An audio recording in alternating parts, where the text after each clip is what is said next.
Good morning. Okay, I literally just woke up. The Invisalign is still in, but I figured I would take this time because two of the kids are playing with their Legos and Rio is still asleep. So this actually gives me a moment to do episode 2 of the pregnancy vlog. I left you guys hanging on the last one, so I figured I have this time to finally start it. So here we go.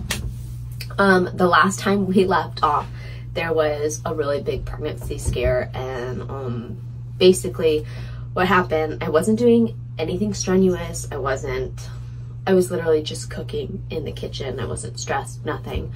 And it almost felt like a gushing feeling, kind of like my water breaking or something like that. And you guys, it was crazy. There was so much blood. I've never experienced that. I did have some bleeding with Rio, which, you know, was a little scary because that happened while I was on set. I remember literally filming in the middle of the scene and kind of feeling this trickle, just kind of wondering, oh my gosh, what is that? And as soon as they yelled cut, I was like, I just have to use the restroom real fast, and then going to check it out and just going, oh my gosh, like, you know, obviously being worried because I had never had any bleeding before. And the pregnancy was a secret at the time. Nobody knew that I was pregnant on set. So I ended up going and getting an ultrasound and checking that everything was okay, but that I did have a small tear, and that's what that was. But this time felt very different. I mean, that was just a little bit of blood, and this time was some gushing. It was continual blood that went on for, oh my gosh. Luckily, it didn't pass the day, but it was a couple hours, and I would just say, like, sorry, hopefully there aren't really guys watching this. I mean, maybe there are. This is probably good for you. I don't know.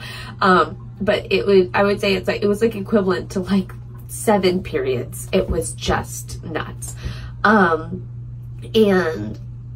I think in that moment, I was talking about having this peace that, like, God just allowed me to, you know, stay okay and stay confident in Him, because at the end of the day, it was out of my control.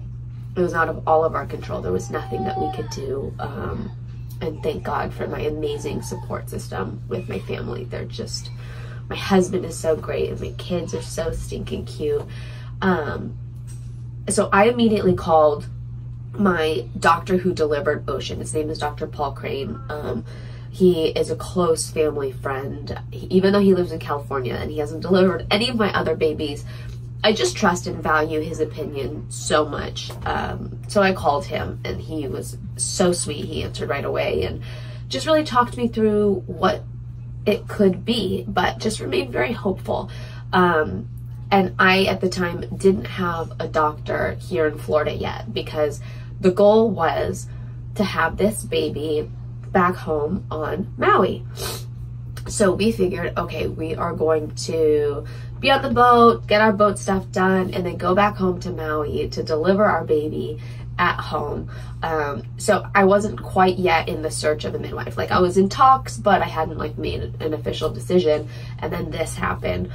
So Dr. Crane was really kind of the only person that could help me through this right now.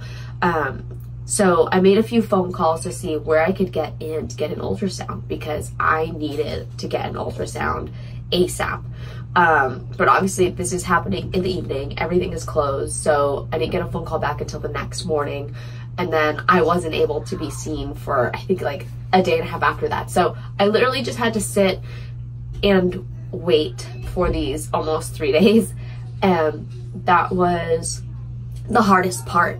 Was, okay, you know, I had this gushing, everything else felt fine, but I have to sit here and go, like, okay, like, I'm like talking to the baby, hoping, like, I hope you're okay, I hope you're in there, I'm praying, I'm trusting in God, and I'm just saying, like, God, you're in control. Whatever is gonna happen now, I know that you will always use for good, even if it's hard and even if it hurts. So God, just be with me now and continue to give me your peace and continue to give me your grace for when I do fall short. And I finally got in to go to the ultrasound, and there was some sort of mix-up at this doctor's office. I don't really know what happened, but I go in, I explained to the ladies, obviously on the phone, that I believed that it could be a possible miscarriage. Sorry, my nose is running. That it could be a possible miscarriage and that I needed to be checked quickly because I wanted to make sure I was okay. But then when I get in there, I don't know what they started prepping me for. I have no idea. But they're like, okay, just making sure you're not pregnant. I'm like, no, I'm here because I'm not sure if I'm having a miscarriage or not. I had a lot of bleeding, and all of a sudden everybody starts like freaking out. So I don't know what was about to happen. And it was a very reputable place. But what was really cool, so I'll say this, what was really, really cool was the second they heard that and I explained what happened, all these women, it was like 3 different women, just shifted so much and became an incredible source of emotional support. I mean, just so loving and kind, and making sure that I was okay, making sure that emotionally I was okay, and just showed up for me in such a big way.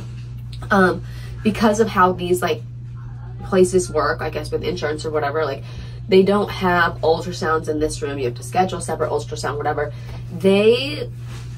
I don't know if they just like broke rules or whatever, but they got me in right away to go get to that ultrasound.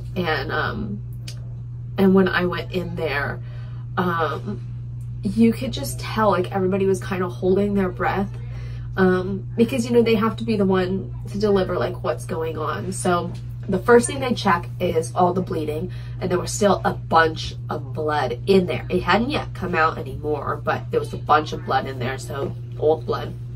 And I again had a tear like I had with Rio, but this time the tear was not small. It was a 4-centimeter tear. And what happens is if that continues to tear, then the pregnancy basically no longer becomes viable because the baby detaches from, I guess, like, I don't know enough about the scientific terms. I'm so sorry, guys. And it was such a whirlwind that I like tried not to think about it after this moment. But I guess it like detaches from the wall, and then you lose the pregnancy. So they were saying that that's what all the bleeding was from, because it was a massive tear on the inside. It happens sometimes. I'll give you my idea of why I think it happened, because I wasn't doing anything different than what I always do.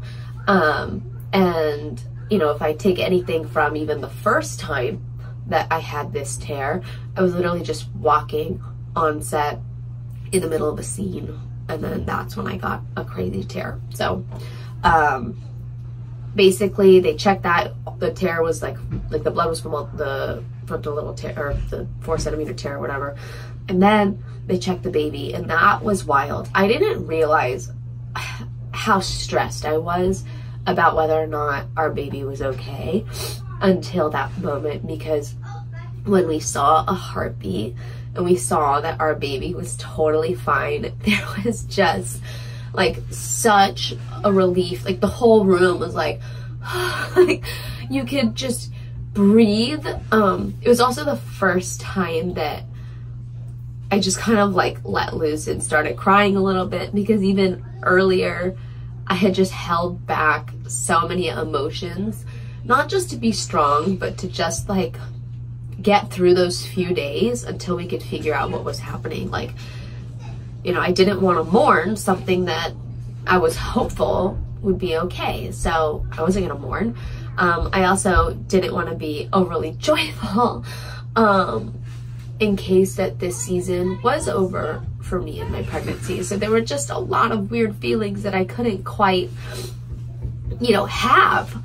And they all happened in that moment. It was beautiful and awesome, and I was so thankful for those ladies, and I was so thankful to be able to literally text Carlos, who was waiting in the car with the kids outside of this office. And yeah, I texted him that everything was okay, and it just felt so good. It felt so good. So that was my update. It was a very long update. Oh, I'll quickly say this. What I think the tear is from. Doctors don't talk a lot about our pelvic floor, our abdominal muscles, all this stuff. After we give birth, my abs completely split, and then they stayed split. They did not get better. They were a mess. So I had the diastasis recti, and I didn't realize that after Ocean. It wasn't until Kingston that I realized that I had it. But by then, it had set in so badly. It had like a 4-finger distance. So for those of you who don't know, it's where your abs split so much that they no longer touch, and I had 4 fingers between my abs. So if you were to do a plank right now and your stomach goes to a cone, you have diastasis recti, and you want to get that fixed. But a lot of times, like, doctors don't follow up with you in that way. They follow up with you in different ways, and that causes so many different things because you're no longer holding all of this stuff in with your muscles. Everything just kind of protrudes out, which is why now when I get pregnant, I show immediately. Like, there's not even like a moment to where I can still hide like that. It's immediate bump right away. So I've been talking with this amazing coach who's a friend of mine. Her name is Jenna Epperly, and she does do a lot of these kinds of exercises. So I'm trying to strengthen all the walls, the pelvic floor, the abs, and the abs that I can, just to hold the pregnancy in, because I think what happened was just even the pressure of walking around, picking kids up or whatever, and having zero support there actually caused everything that, you know, was just dropping and dropping to finally just rip. And people don't talk about that. That's just my theory. I could be totally wrong. But regardless, I am going to strengthen those areas because they need to be strengthened, and I shouldn't be protruding out in that way. And I want to support my body and my pregnancy the best that I can. This is a much longer video, so I'm going to end it here. There's so much more to catch you guys up on, but please put your comments below, ask questions.